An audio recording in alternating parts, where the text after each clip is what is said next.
Hello বন্ধুরা, কেমন আছেন? চলে আসলাম আপনাদের পাশে অজিত দাস অম্পি বাজার ফেসবুক চ্যানেল আর অম্পি বাজার ইউটিউব চ্যানেল, ইনস্টাগ্রামে অজিত দাস। দাদা কেমন আছেন আপনি? ভালো আছি। একদিনে ক কাপ চা খান আপনি?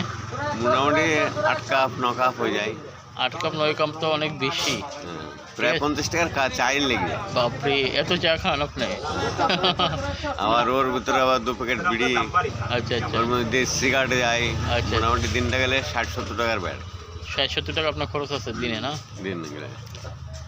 পানও খান আবার, ঠিক আছে না? হ্যাঁ, পানও আছে স্টার। আচ্ছা আচ্ছা, তো কিছু করার নেই। একদিনে অনেক টাকা খরচ আছে আপনার। 60-70 প্রায় 100 টাকার ধাক্কা। কিন্তু যেরকম খরচ সেরকম ইনকামও করতে হবে, না? সে তো অবশ্যই করতে হবে। ইনকাম না করলে তো আবার খরচটা হ্যাঁ, মেনটেন মানে রাইতে আবার বাইক খরচটা বেশি হয়ে যাবে। বেশি হয়ে যাবে। কিন্তু 50 টাকা পারলে আবার 60 টাকা যাওয়া হবে না। হ্যাঁ হ্যাঁ। তো বন্ধুরা, যেরকম ইনকাম সেরকম খরচ করতে পারেন, কিন্তু ইনকাম থেকে যে খরচ বেশি করেন তাহলে আপনি। ওইটা আমার স্টার খরচা হয়ে যাচ্ছে আপনার বিড়িতে। আচ্ছা বিড়ি আপনার যে জায়গায় 1 প্যাকেট হয় সে জায়গায় আপনার 2 প্যাকেট লেগে যাচ্ছে। ঠিক আছে, কিছু করার নেই। আর 17 টাকা করে বিড়ি, অনেক দাম বেশি তো। দাম বেশি হয়ে যাচ্ছে। ঠিক আছে দাদা, হ্যাঁ। ভালো থাকুন।